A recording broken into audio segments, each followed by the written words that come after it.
Hey guys, in today's video I picked up this Mercury 115 two-stroke. It's a 2+2 motor. I picked this thing up for 750 bucks. I thought I got a pretty good price on it, but there is definitely a lot of quirks that we got to fix and some issues we got to fix.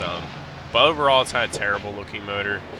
There is some fading going on here on the cowlings, but I think I have an idea of what I want to do with this motor. But you guys will see that once we get farther in the video. But this guy told me some stuff. He thinks he has electrical problems. He was having an alarm coming up after like 3,000 RPMs. But if you guys like the video, please drop a like down below and comment and subscribe. But I'm going to pull off the cowling, show you guys what it's look like underneath. Okay, so here's some weird things. So they've used a saw blade here when it's supposed to be a linkage, which is pretty funny. Never seen that before. Some of these hoses are all pretty old. They all need replaced. The fuel filter needs to be replaced. Over here, he's got electrical tape all over the spark plug booties, which is the worst thing. But also, all this electrical needs to be fixed. Mercury's had problems with these that burned up, so we're butt connect those. And then we're replacing the coils too.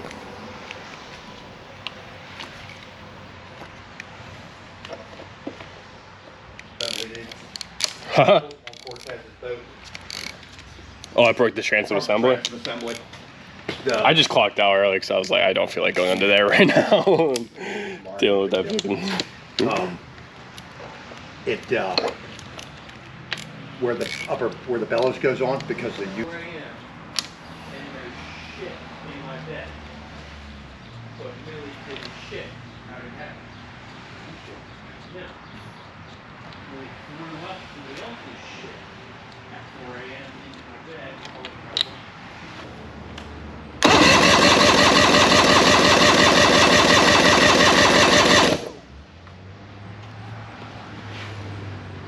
Okay, so the top cylinder we got about 125-ish.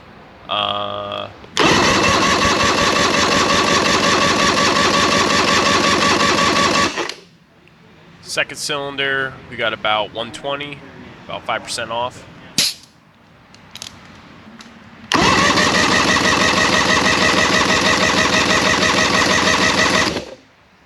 Number 3 cylinder about 120, almost on the dot.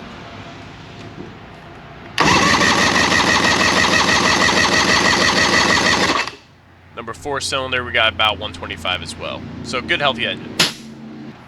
All right, we're gonna do a spark test now. Make sure we have spark on all 4 cylinders.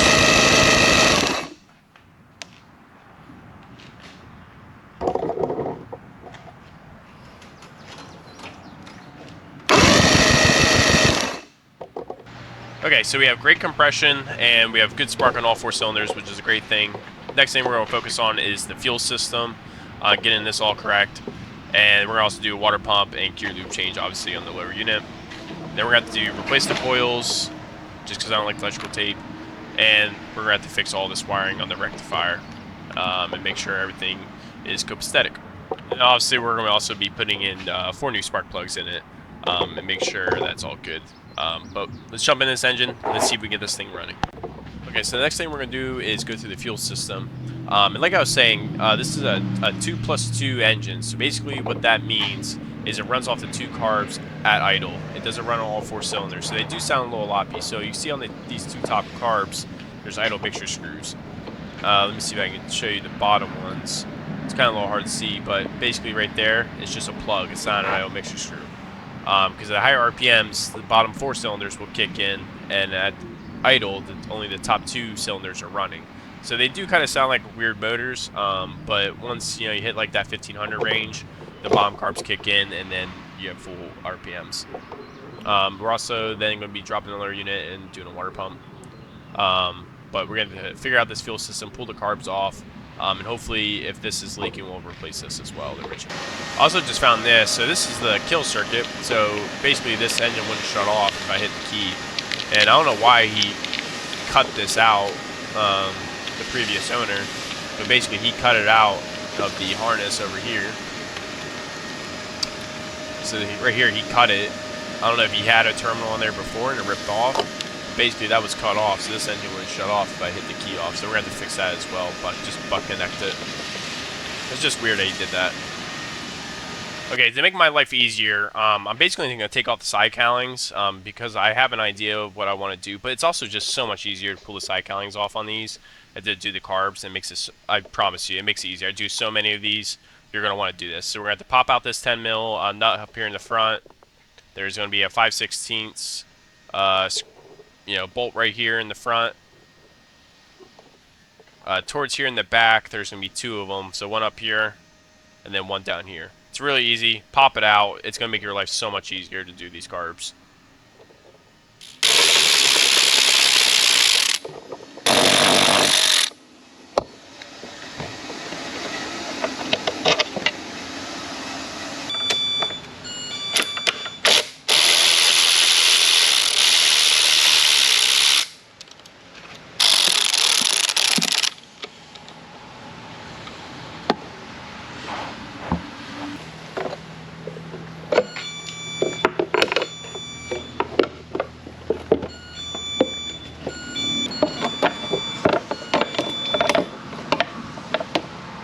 So now we have complete access right to the carbs.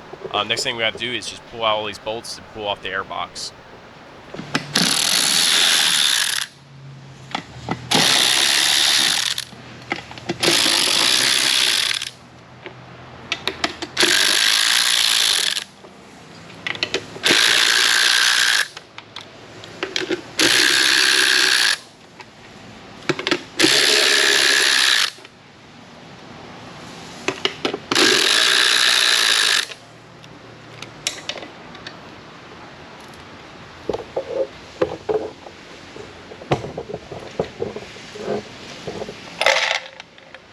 Okay, so now we can see the nuts that hold up the carb, and these bottom 2 are actually bolts. So now we have access to pull these all off really easily without having the side cowlings in the way.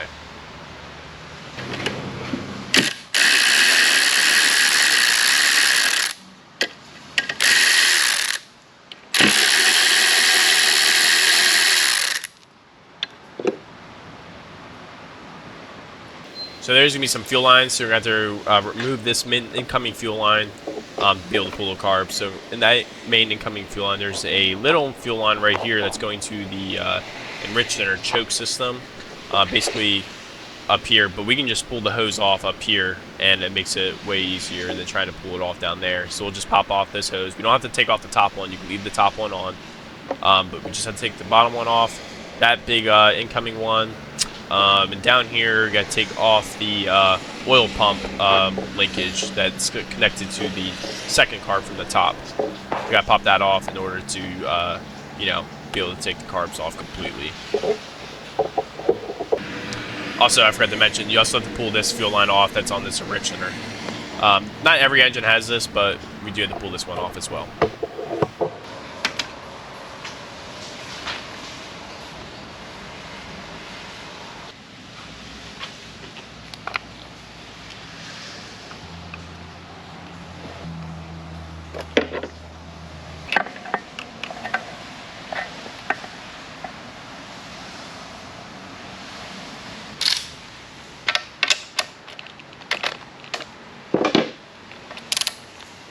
So a little quirk about these engines. So these are nutted, but what does tend to happen is the nuts get stuck on there, and it brings out the whole, basically it almost like a bolt.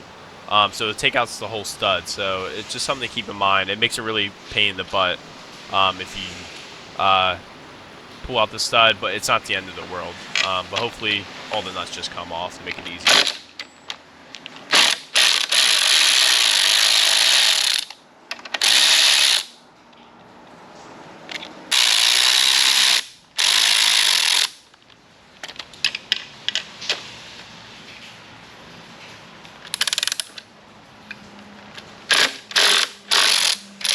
I can already see this one, the whole stud's coming out. And this is basically what I'm talking about. Hopefully not more than one comes out, because it is kind of a pain in the butt to get the carbs back on.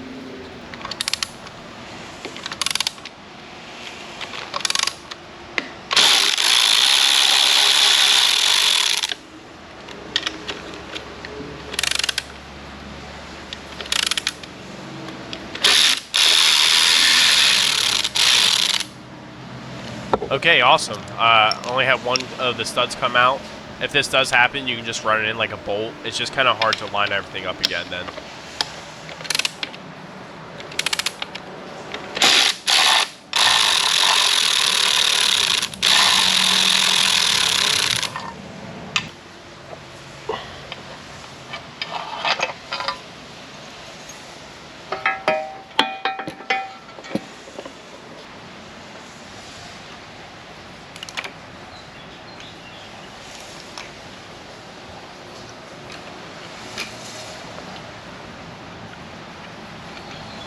Okay, so we got our carbs off.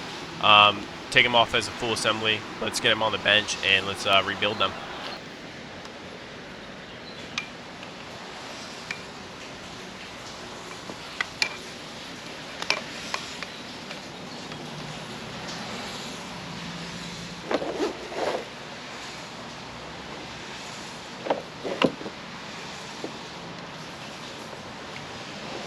Alright, we got our 4 carbs on the bench ready for a teardown. But I want to show you guys quick what I was talking about with the 2+2 motors. So basically right here, this is an idle mixture screw. Usually on most engines, you have 4 idle mixture screws, you have 4 carbs. So like down here, these are just basically, they're just little blockers, essentially. They're not mixture screws. So the only runs on the 2 top cylinders at idle, and then when the engine kicks in the overdrive, the bottom 2 cylinders kick in.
Okay, so the first bowl's off. This kind of looks a little watery in there, I'm not going to lie. But there is some little floaters, I don't know if you guys see on the camera, but we're going to clean these all out. Also, a big thing on these engines is flow heights. You want the flow heights to be sitting correctly, because if you don't, they'll overflow with fuel or not get enough fuel. But I always like to take them, test them, make sure the needle's moving up and down. This flow height is perfect, but it's just something to keep in mind.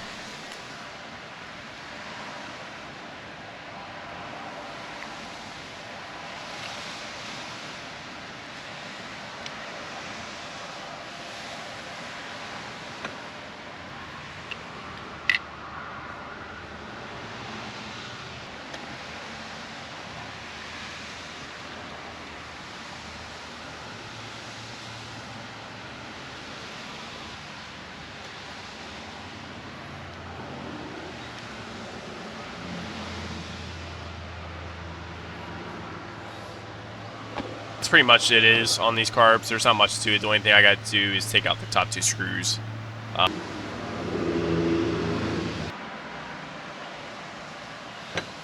When you have the top cover off, you can actually see the idle mixture screw in there, the actual needle part.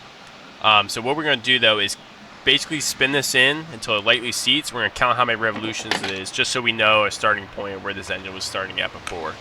Normally they're set at like 1.5 turns. So we're just going to count it in slowly. Basically just use your screwdriver and count how many times that screwdriver spins. So there's a half turn, there's a full turn, and it looks like he was pretty close. He almost had it was like 1.25, but 1.5 is usually where they set at. Also down here there's a the low speed jet. We're going to have to get that out. Actually, it looks like this one is clear. If this was clogged, you would have a lot of problems running at idle. I mean, you probably wouldn't even be able to get a high speed, but idle for sure, it wouldn't be able to run correctly. But basically, that's how you take one of these carbs apart. I'm just going to speed up and do these rest of these 3 really quick, and then we'll clean them.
All of our cars are disassembled and they're ready to go in the ultrasonic cleaner.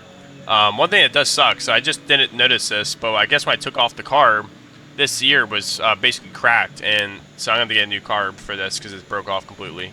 But we're going to stick the rest of these carbs in the ultrasonic cleaner. I have this big tank, which is kind of nice. I can do all 4 at once. So we're going to sit these all in there and let them cook for a while. And it pretty much makes these carbs look brand new. These carbs weren't terrible, but I still like to use it. When it does come out of the ultrasonic cleaner, if you guys do have one, you want to use air pressure to blow out all the jets. And I still use carbon choke cleaner just to spray it off, or you can let them air dry. It's up to you.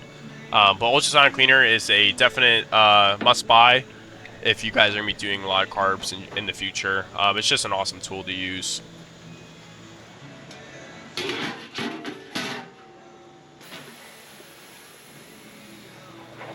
So I actually have this other Mercury 115 on this angler boat that I own. I plan on redoing this boat in the future.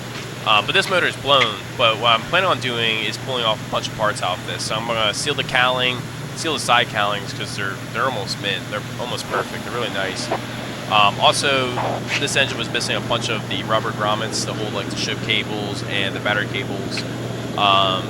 And just a bunch of stuff it's missing. So I'm going to rob a bunch of this stuff off of this engine and use 2 engines to make one good engine. So I'm going to basically just pull this all off quick. And we're going to use that on this other engine and make it a nice engine. Okay, so I'm basically just pulling off some stuff. I'm also going to be pulling off this linkage. So this is what the linkage is supposed to look like. I'm just going to pull off the whole assembly because I don't want to break it because these are kind of hard to get. Instead of using basically the saw blade like they did before, which is still crazy to me. I've never seen someone do that before. It's a little sharp. So it's basically supposed to be a linkage there. So we're going to pull that off. And basically these side cowlings, because these things, this is a pretty mint side cowling, so we're going to use these. Okay, so I got everything I need. So I got the oil vent cap that was missing, this grommet, this one's for the shift cables, it goes on to the carbs, and then this linkage. And then I also pulled off the 4 coils because these coils don't have any tears, so I'm going to put the 4 coils on as well. While the carbs are cooking in the ultrasonic cleaner, I'm going to do the water pump impeller a while. This is like a new gear case. Also, I'm sorry if the fan's loud. It's just really hot in here. But the first thing we're going to have to do is shift the engine into forward. So here we lock into forward. This basically just helps line everything up when you go to reinstall it. Then we're going to remove these 2 nuts. There's going to be 4 total on each side, or 2 on each side. And then we're going to remove this nut under here.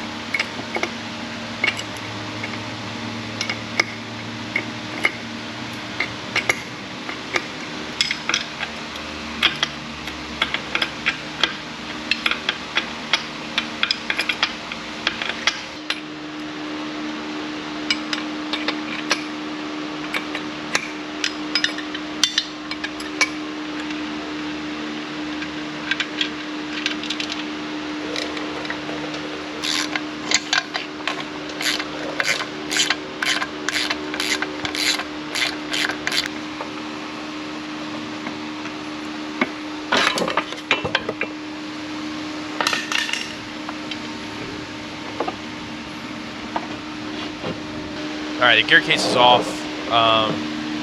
Missing the water tube. Okay, I actually see it up here. A lot of times they get stuck up here. But basically we want to get that water tube basically out. It's like a guide. I shouldn't say water tube. So that basically just sits on here like this. And it just guides that into the water tube. Also, don't lose this shift linkage. If you lose this, you're going to have a rough day trying to get this installed because it'll just never work.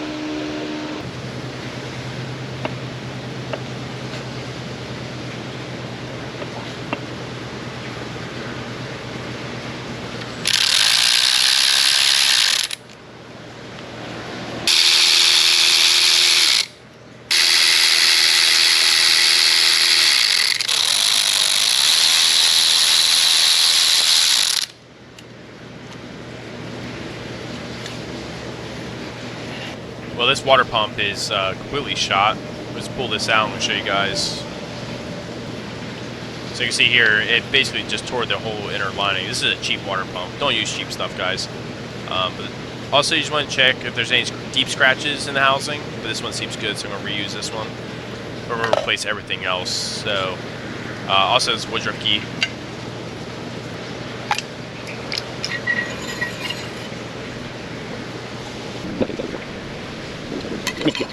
Yeah, it wasn't terrible.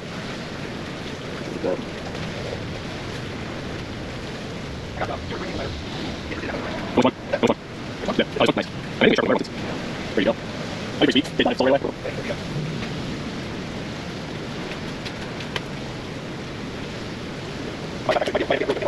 Yeah.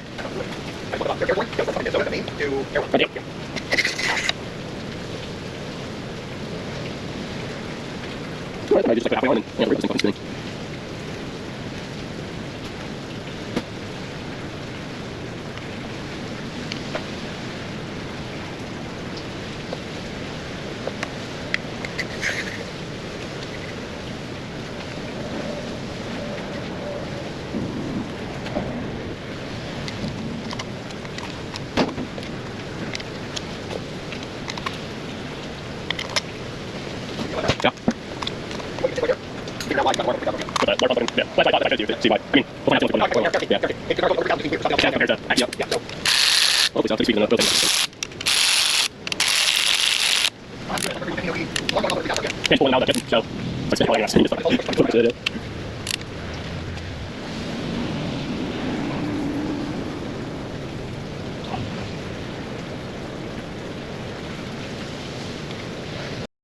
Always grease up your drive shaft. Don't put it on the top of it though, because that can lock it up. And also grease your shifter, and I just put a little bit on my water to make it easier. And I also clean the studs to make everything go easier.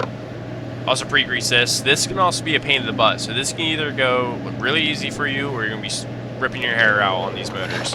If this is going to be a pain in the butt for you guys to get in, what you can do is take the shifter with pliers and slightly move it back and forth. You don't want to move too much, but enough just to lock in.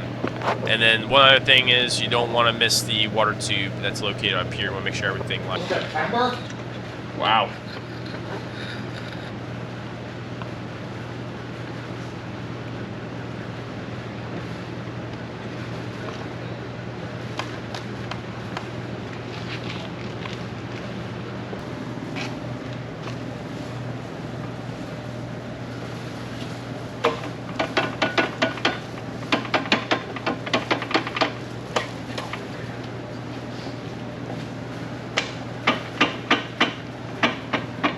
Okay, so the engine shift's good.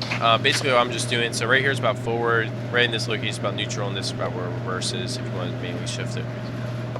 Alright, so we're about to rebuild these carbs. I just want to show you guys this. So I've used like these Sierra kits, these 18-211-1s. They come with these rubber gaskets, and they're not my favorite to use. I prefer not to use these. So I get these kits from WSM. I'll have them down in the description for you guys down below. But they're more of like a paper gasket, and these tend to seal a lot better. I don't know what it is with the rubber ones, but for some reason they'll leak and it just doesn't work that well. So we're gonna rebuild these carbs, get it all back together, and then get back on the engine, and obviously get this thing running.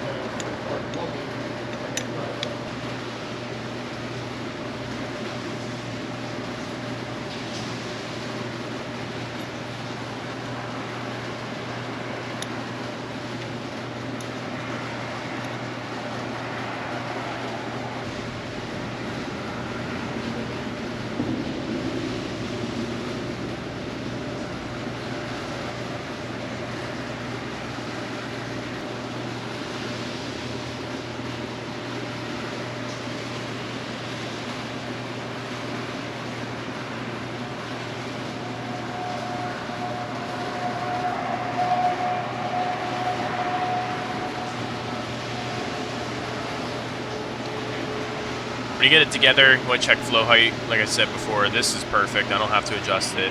But for instance, if it was like this, the only thing you have to do is bend that tab to get to sit, basically sit like this.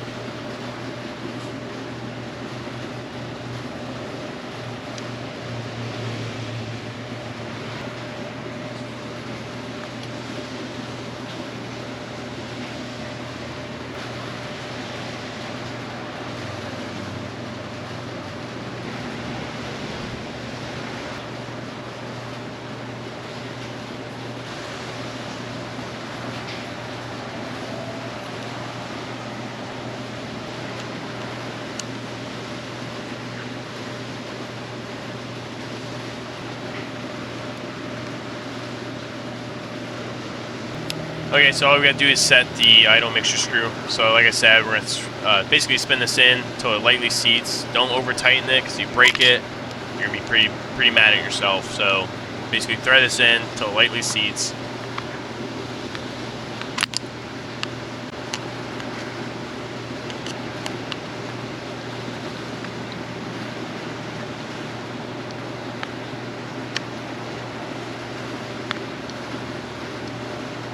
Okay, so right there, it's seated. So now what we're gonna do is count how many revolutions. So you can basically just use that line on the screw and count how many times you spin it out. I'm gonna go about 1.5 to 1 3/4. So there's a half turn, there's a full turn, and there's 1.5, and then a little bit more, about like 1 3/4-ish. That's pretty much how you do these carbs. They're pretty simple, not much to them.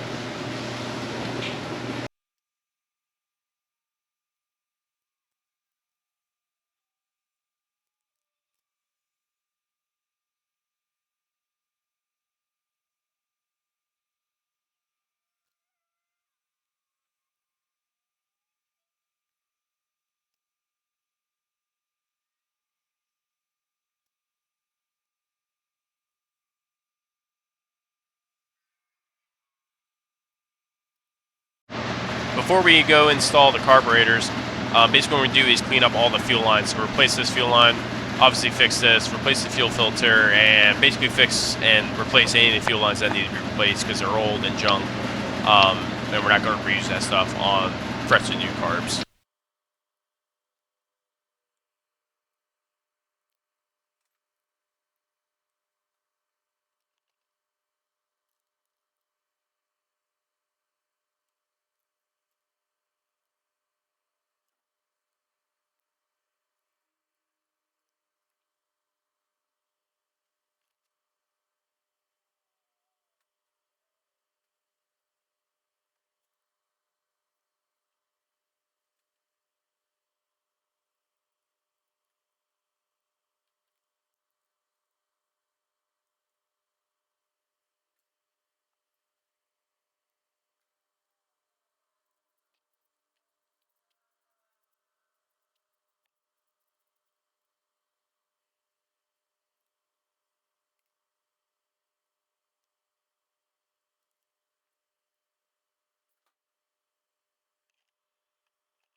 Okay, so everything is replaced that I needed to replace. So now we're basically put on the carbs. We're going to have to put on the gaskets first, and then we can install them. So I like to do is put these 3 on. I stuck this one fast because there's no pins or anything for this to sit on. So just stick all 4 of these gaskets on, and basically then we'll install the carburetors back onto the engine.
Anytime you take off carbs, you should always do sync and link. Basically, sync and linking is syncing all the carbs so they open up together. What we have to do is break loose all of these screws, and basically when you break them loose, it naturally falls down and making the carbs sit. This one we also got to adjust because it's way out of whack, so basically when I pull this back, it should be a lot closer than that gap. So we're going to do sync and link, and then that basically, like I said, it basically just makes sure all these carbs are closed at the same time and opened up at the same time. If you don't do this, you'll have some weird running issues.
So apparently Georgia Lore sold Cabin Creek again. So Who? You can't get Salty Spiders no Oh. right now. Damn.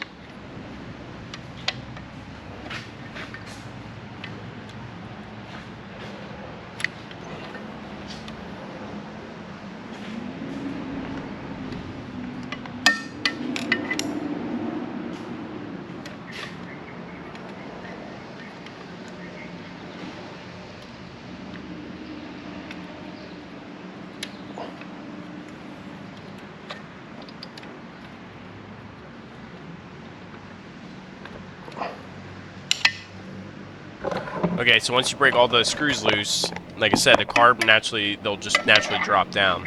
This one we gotta adjust though, because that one I manually have to push it back then.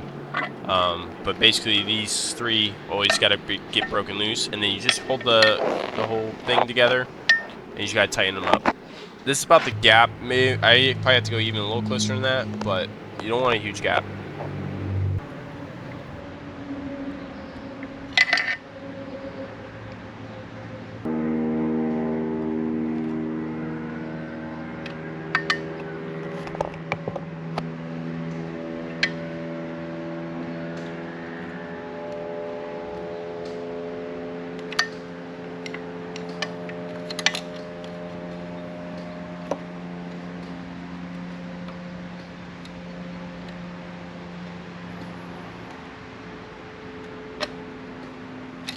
Before I run, I'm going to check timing. I know it's hard to see, but basically this is saying 1 degrees after top dead center and 23 degrees before top dead center. We're going to check it up here with the timing light. This is going to be our timing light right here.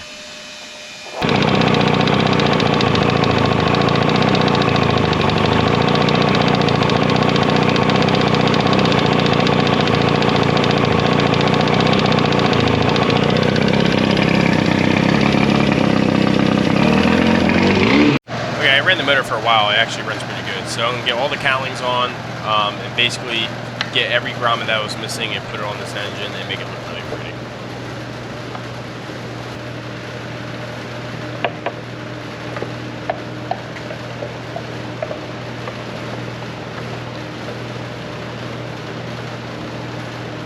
Alright, let's fire this bad boy up and let's basically see what she can do.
Alright, she's a pretty good runner. I'm pretty happy with that. But I do gotta change out the gear loop quick.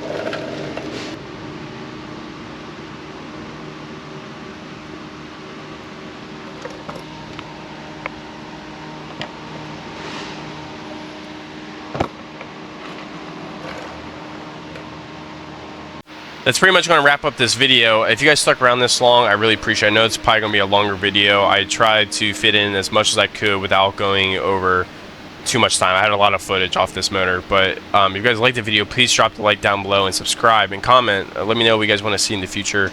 I got a lot of stuff I can show you guys. But I think this motor turned out really good. I'm just going to do a quick little walk around of it.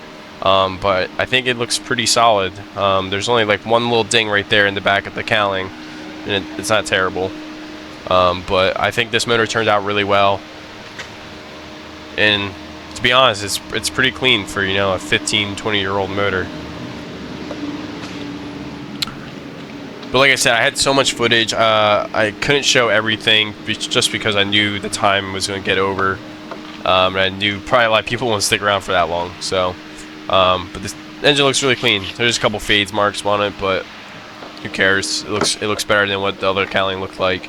But like I said, if you guys have been enjoying the videos, I would greatly appreciate if you can hit that like button and subscribe. And let me know what you guys want to see in the future. I'm always open to comment.